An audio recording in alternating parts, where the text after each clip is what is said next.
ልጆቻችን እንኳን ለጌታችን ለመድኃኒታችን ለአምላካችን ለኢየሱስ ክርስቶስ ብርሃነ ትንሣኤ በሰላም አደረሳችሁ። ክርስቶስ ተንሥአ እሙታን በአቢይ ኃይሉ ሥልጣን አሰሮ ለሰይጣን አጋዝኦ ለአዳም ሰላም እምይእዜሰ ኮነ ፍስሐ ወሰላም። ይሄ የዚህ ሰሞን እንግዲህ ሰላምታችን ነው። እኛም በዚህ ሰላምታ ሰጥተናችኋል። እንግዲህ በልጆቻችን ቻናል የዘኪዎስ ዝግጅታችን ዛሬ ደግሞ ታላቁን የደስታ ቀን ትንሣኤን ስለምናከብር ሞት የተሸነፈበትንና ጌታችን የተነሳበትን ታሪክ በጥያቄዎቻችን እየመለስን እንማራለን። ቤተሰብ ሰብሰብ ብላችሁ ትንሣኤውን ብታስታውሱበት እንዲህ ቢሆን ደግሞ በጣም ደስ ይለናል። አሁን ወደ ጥያቄዎቹ እንገባለን። ዝግጁ ናችሁ? ጀምረናል። ጌታችንና መድኃኒታችን ኢየሱስ ክርስቶስ ከሙታን ተለይቶ የተነሳው በስንተኛ ቀን ነው? በሁለተኛው ቀን፣ በሶስተኛው ቀን ወይንስ በሰባተኛው ቀን?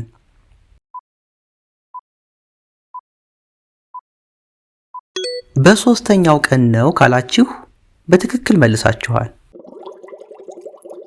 የመቃብሩን ትልቅ ድንጋይ ያንከባለለው ወይም ደግሞ የገለጠው ማን ነው?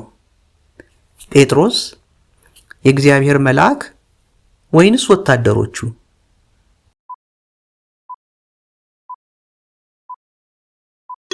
የእግዚአብሔር መልአክ ነው ካላችሁ ትክክል ናችሁ።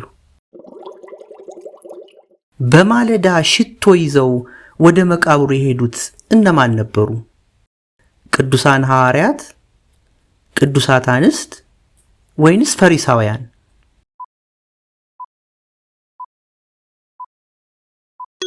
ቅዱሳት አንስት ካላችሁ ትክክል ናችሁ። ማርያም መግደላዊትና ሌሎች ሴቶች። ሴቶቹ ወደ መቃብር ሲደርሱ መቃብሩን እንዴት አገኙት? ተዘግቶ፣ ክፍት ሆኖ ወይንስ ወታደሮች ከበውት?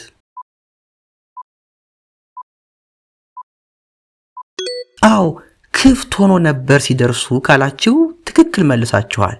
መቃብሩ ክፍት ነበር፣ ጌታችንም ተነስቶ ነበር። መላእክት ለሴቶቹ ምን አሏቸው? በሌሊት ለምን ትሮጣላችሁ? እዚህ የለም ሄዷል አሏቸው? ወይንስ ሕያውን ከሙታን መካከል ስለምን ትፈልጋላችሁ? ተነስቷል፣ እዚህ የለም አሏቸው? ወይንስ ደግሞ አታልቅሱ፣ ምን ያስለቅሳችኋል አሏቸው?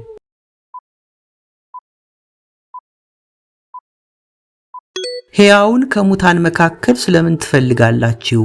ተነስቷል፣ እዚህ የለም አሏቸው ካላችሁ ልክ መልሳችኋል። ጌታችን ከተነሳ በኋላ መጀመሪያ የታየው ለማን ነው? ለጴጥሮስ፣ ለማርያም መግደላዊት ወይንስ ለዮሐንስ?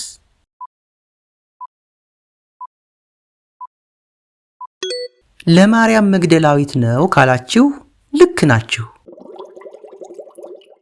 መግደላዊት ማርያም ጌታችንን ስታየው መጀመሪያ ማን መስሏት ነበር? መልአክ፣ የአትክልት ስፍራ ጠባቂ ወይንስ ሐዋርያ?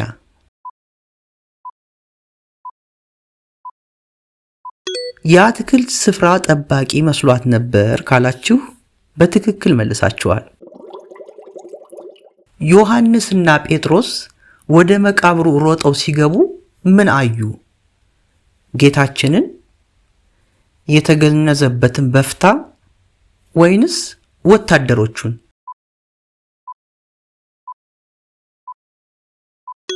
አዎ የተገነዘበትን በፍታ ወይም ጨርቅ ብቻውን ተቀምጦ አዩ ካላችሁ በትክክል መልሳችኋል። በትንሣኤ ቀን ክርስቲያኖች ሲገናኙ ክርስቶስ ተንሥአ እሙታን ወይም ክርስቶስ ከሙታን ተነሳ ሲባባሉ መልሱ ምንድን ነው? በአማን ተንሥአ በእውነት ተነሳ ነው ወይንስ በአቢይ ኃይል ወስልጣን በታላቅ ኃይልና ስልጣን ነው ወይንስ አሜን ነው የሚባለው?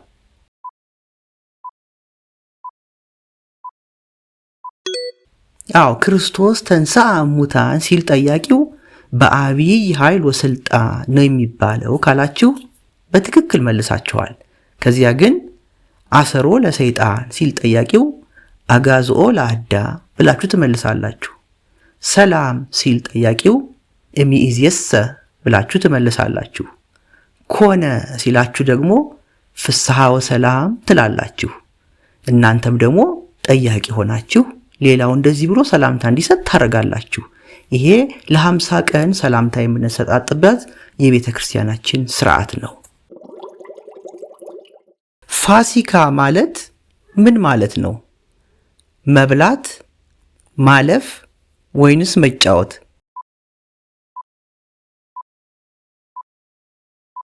ማለፍ ማለት ነው ካላችሁ በትክክል መልሳችኋል። ከሞት ወደ ሕይወት፣ ከሐዘን ወደ ደስታ ያለፍንበትን በዚህም ቃል እናስታውሰዋለን። እሺ ልጆቻችን፣ ከ10ሩ ጥያቄዎች መቼም ሁሉንም እንደመለሳችሁ እንገምታለን። ልክ ነኝ? ካልሆነ ምንም አይደለም፣ ባትመልሱም ተምራችሁባቸዋል። እስኪ ኮሜንት ላይ ግን እናንተ ምን ያህል እንደመለሳችሁ ጻፉልን። ዛሬ እንግዲህ ታላቅ ደስታ ነው። ጌታችን ሞትን አሸንፎ ተነስቷል። ለኛም የዘላለም ሕይወትን ሰጥቶናል። በዚህ ደግሞ በጣም ደስ ይለናል። ነገር ግን የተቸገሩ ወገኖቻችንን እኛ ከምንበላው ከምንጠጣውም እያካፈልን በዓሉን ከቤተሰቦቻችን ጋር በደስታ ማሳለፍ ይገባናል። የዛሬውንና በዚህ ሳምንት ከሆሳና ጀምረን በየቀኑ በዘኪዮ ዝግጅታችን ያቀረብናቸውን ቪዲዮዎች ለወዳጆቻችሁ ሼር ማድረግን እባካችሁ አትርሱብን። ቪዲዮዎቻችንን ደግሞ ልክ ስታዩ ላይክ ማድረግ እና ማጋራት እንዳትረሱ። በአጠቃላይ ስለ ዝግጅቶቻችን የተሰማችሁን ነገር ሁሉ ጻፉልን። ወላጆችም ልጆቻችሁ ይህን እንዲያደርጉ ፈቃድ እንድትሰጡልን፣ እናንተም ያላችሁን ሐሳብ እንድትገልጹልን በአክብሮት እንጠይቃችኋለን።